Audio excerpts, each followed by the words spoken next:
After a long day at work, the CEO stepped into his home, expecting peace. Instead, a pungent odor hit his nose, making him frown. Following the scent, he found his newlywed wife slurping a bowl of foul-smelling snail noodles. Disgusted, he wasted no time. "Put that away," he ordered coldly, but that wasn't the only thing he had to deal with. He pulled out a marriage contract, laying out the terms: 3 months, then divorce. The house would be hers, but if she dared to reveal their marriage to anyone, she'd have to compensate him for emotional damages from the start. The CEO had assumed she was after his money. He saw women like her all the time, opportunists looking for an easy life. The moment they signed the marriage certificate, he made himself clear this was not a real marriage. If she crossed the line, there would be consequences. Little did he know, the woman wasn't interested in him at all. She had only married him to fulfill her dying grandfather's last wish. Beyond that, she didn't care. The next day, she buried her grief and arranged her grandfather's funeral. Just as she was processing the loss, a lawyer pulled her aside and revealed that her grandfather had transferred his entire fortune to her name. The news sent shockwaves through her estranged father. He had ignored her all her life, but now that she had something valuable, he demanded his share. His outburst at the funeral turned into a scene,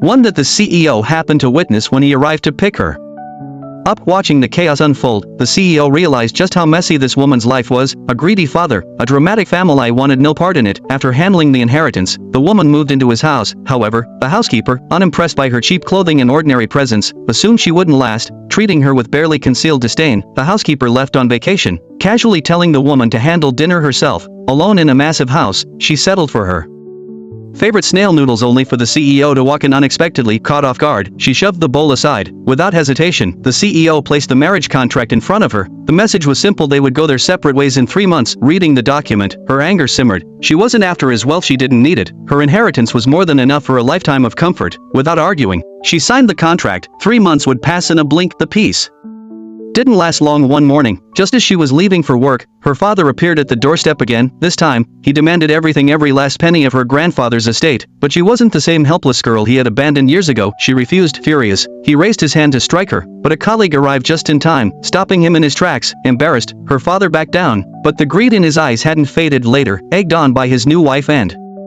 stepdaughter, her father took things a step further, sent thugs after her, but he had made a critical miscalculation. His daughter wasn't defenseless, a black belt in Taekwondo. She had the thugs begging for mercy within minutes. Unfortunately for her, the CEO happened to witness the entire scene. His friend, watching in amusement, was intrigued. "She's interesting, I should get her number," he remarked. The CEO's jaw tightened. Without hesitation, he shut his friend down. "She's not your type."